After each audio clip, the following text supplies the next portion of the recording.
इसके केश कितने अच्छे हैं, घने और घुंघराले। मैं इसे बर्बरिक कहूंगी। घने और घुंघराले बालों वाला बर्बरिक है ना पुत्र वधू? पुत्र पुत्र घटोत्कच, इधर आओ ना। जी माताश्री। चलो मेरी पुत्र वधू को धन्यवाद दो। क्यों माताश्री? क्योंकि इसने तुम्हें और हमारे कुल को एक पुत्र दिया है। मैंने भी तो इसे पुत्र दिया है, मुझे भी तो धन्यवाद मिलना चाहिए। पुत्र पर पिता और माता का एक जैसा अधिकार होता है, किंतु पुत्र के जन्म में माता का योगदान पिता से कहीं अधिक और श्रेष्ठ होता है। पुत्र जन्म में जो कष्ट वो झेलती है वो पिता के वश की बात नहीं है। पुत्रवधू बच्चे को जन्म देके सारे परिवार को जो भेंट देती है, ऐसी भेंट तो कोई हो ही नहीं सकती। माता भगवान का दूसरा रूप है। भगवान को तो हम देख नहीं सकते, लेकिन माता को तो देख सकते हैं।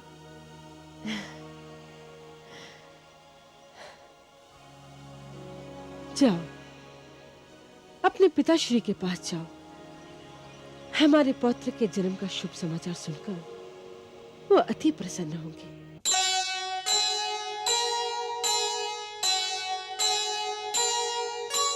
सुंदर रूप स्वरूप है, बर्बरीक है नाम।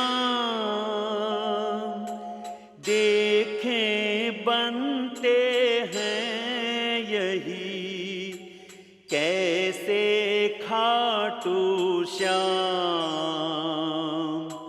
कैसे खाटू श्याम। भगवान मेरे पौत्र को लंबी आयु दे। तुमने ये शुभ समाचार सुनाकर पुत्र मेरे हृदय पर छाए हुए शोक के बादल हटा दिए।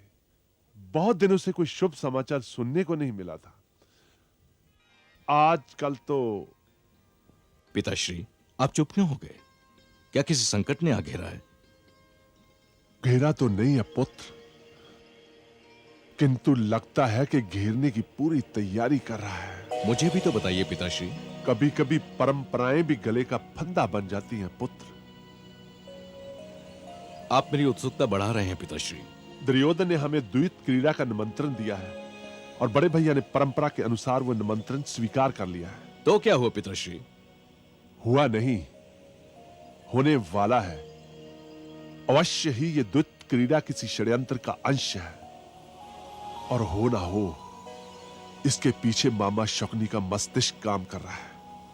पर अब हो ही क्या सकता है, निमंत्रण तो स्वीकार किया ही जा चुका है।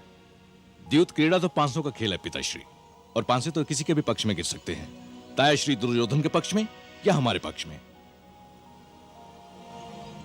यही तो चिंता का विषय है पुत्र, कि पासे फेंकने वाले हाथ मामा शकुनी के होंगे, और उनके हाथों की निपुणता को कौन नहीं जानता। और सबसे बड़ी बात यह है कि उनके मन में हमारे लिए खोट ही खोट भरा हुआ है। किंतु क्यों? वो समझते हैं कि उनकी लाडली बहन और हमारी माताश्री गंधारी का विवाह नेत्रहीन तायाश्री धृतराष्ट्र से करके कुरु वंश ने घोर अपराध किया है, गंधार के साथ अन्याय किया है, और वो इस तथाकथित अत्याचार का बदला लेना चाहते हैं और इस कुल को मिटा देना चाहते हैं। किंतु कुरु वंश के सदस्य तो तायाश्री दुर्योधन भी हैं। यही तो दुर्भाग्य है। दुर्योधन मामा शकुनी को अपना शुभचिंतक समझ बैठा है। द्वेष और घृणा ने उससे सोचने समझने की शक्ति छीन ली है।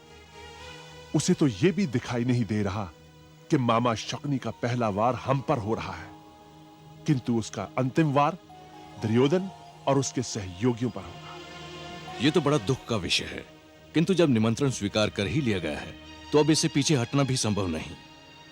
यही तो हमारी दुविधा का कारण है, पर होनी को कौन टाल सकता है। तुम्हारी माताश्री कैसी हैं पुत्र? वो तो हर पल आप सबके लिए मंगल कामनाएं करती रहती है। उसके जीवन के दुख